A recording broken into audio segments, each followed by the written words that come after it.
क्या आपने कभी सोचा है हिंदू त्योहारों और परंपराओं पर हो रहे हमलों के पीछे कौन है?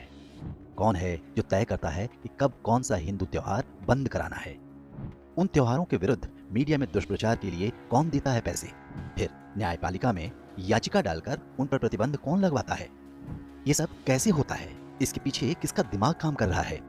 इस पूरे षड्यंत्र को समझने के लिए आपको प्राचीन रोमन साम्राज्य के इतिहास के बारे में जानना चाहिए। रोमन साम्राज्य के लोग ईसाई नहीं थे, उनके अपने अलग देवी देवता थे, बिल्कुल वैसे ही जैसे हिंदू धर्म के होते हैं। बहुत योजनाबद्ध तरीके से चर्च ने रोमन साम्राज्य का सफाया कर दिया। अब वही काम भारत में हिंदू सभ्यता के साथ किया जा रहा है। हमारे त्योहार हमारी प्राचीन संस्कृति के सबसे बड़े वाहक हैं। जब इन्हें खत्म कर दिया जाएगा तो इनसे जुड़े संगीत, नृत्य, लोक कलाएं भी स्वयं ही लुप्त हो जाएंगी। रोमन साम्राज्य में क्या हुआ था? 2-2,500 वर्ष पहले तक रोमन साम्राज्य एक फलती फूलती सभ्यता हुआ करता था, लेकिन कैथोलिक ईसाई मजहब के उदय के साथ ही रोमन सभ्यता का पतन आरंभ हो गया। ईस्वी वर्ष 380 में रोमन सम्राट थियोडोसियस ने ईसाईयत को अपने राज्य का आधिकारिक मजहब घोषित कर दिया।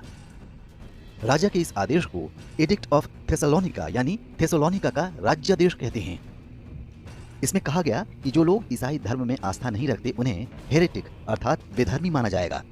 ऐसे लोगों को सांसारिक और ईश्वरीय दोनों तरह के दंड दिए जाएंगे।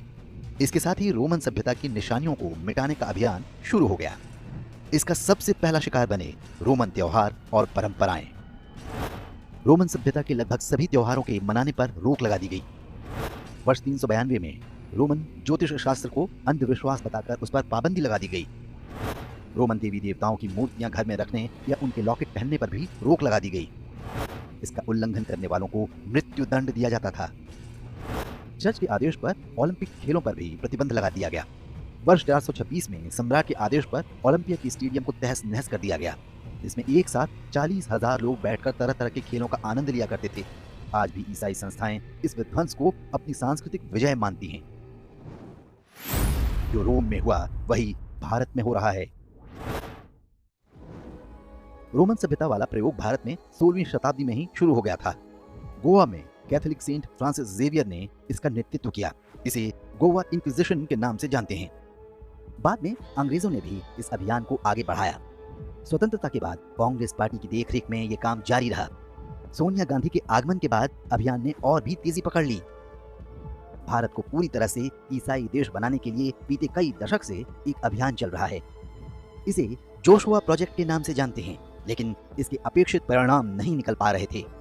वर्ष 2004 में यह तय हुआ कि धर्मांतरण ही पर्याप्त नहीं है। उसके बाद भी लोग त्योहारों और परंपराओं के साथ जुड़े रहते हैं। आवश्यक है कि हिंदू धार्मिक परंपराओं को ही निशाना बनाया जाए। इसे प्रोजेक्ट थेसलोनिका का नाम दिया गया। शिवलिंग पर दूध चढ़ाने, दही हांडी, जलीकट्टू, दिवाली सभी पर इसके बाद ही हमले शुरू हो गए। प्रोजेक्ट थेसलोनिका की प्रमुख बातें इस तरह हैं। नए हिंदू मंदिर नहीं बनने चाहिए। इसके लिए सामाजिक, सरकारी और कानूनी स्तर पर अभियान चलाने चाहिए। उन जातियों का धर्मांतरण प्राथमिकता के आधार पर करवाना जो पारंपरिक रूप से मिस्त्री, कारीगर और शिल्पकार का काम करती हैं। जिन शहरों में कुंभ का आयोजन होता है वहां पर धर्मांतरण की जिम्मेदारी अमेरिका के First Baptist Church of Nashville को दी गई है। ये नाव चलाने वालों, पूजा सामग्री और फूल बेचने वालों को धर्मांतरित कराने का प्रयास करते हैं ताकि वहां के धार्मिक ताने बाने को तोड़ा जा सके। प्रोजेक्ट थेसलोनिका में काशी के मल्लाहों का विशेष रूप से जिक्र है। इसके अनुसार मल्लाहों को ट्रेनिंग देकर दूसरे पेशे को अपनाने या नौकरी करने के लिए प्रेरित करना चाहिए। पर्यावरण के नाम पर एनजीओ खड़े करना जो हिंदू त्योहारों और परंपराओं के विरुद्ध न्यायालय में जनहित याचिकाएं डाल सकें। प्रोजेक्ट थेसलोनिका के अंतर्गत ही टेलीविजन कार्यक्रमों और फिल्मों की कहानियों में ऐसी बातें पिरोने का काम चल रहा है जिनसे हिंदुओं में अपनी परंपराओं और त्योहारों के लिए हीन भावना पैदा की जा सके। टीवी और फिल्मों की ही तरह राजनेताओं पर भी निवेश की योजना बनाई गई। मिशनरी सभी पार्टियों के नेताओं को मोटी रकम देते हैं ताकि कोई सरकार बदल जाए तब भी उनके क्रियाकलापों पर असर न पड़े। मुंबई का दही हांडी उत्सव प्रोजेक्ट थेसलोनिका का सबसे बड़ा शिकार कहा जा सकता है। ये विश्व में मानव पिरामिड बनाने का सबसे अनोखा खेल आयोजन हुआ करता था। दही हांडी में भाग लेने और इसे देखने के लिए विश्व भर से पर्यटक आया करते थे।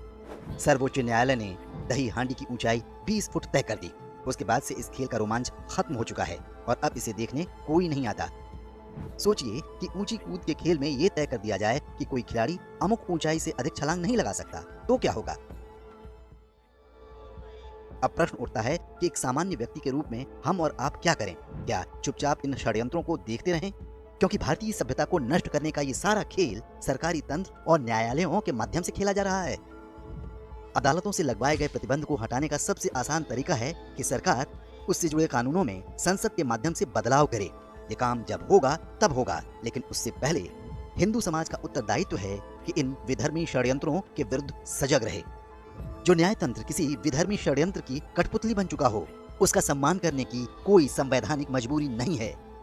उनके प्रयासों के विरुद्ध बोलें और लिखें, दूसरों को भी इस बारे में बताएं। तभी सरकारों पर भी दबाव बनेगा। तभी हम यूनान, रोम और मिस्र की तरह एक दिन भारतीय सभ्यता को भी सदा के लिए मिटने से बचा पाएंगे।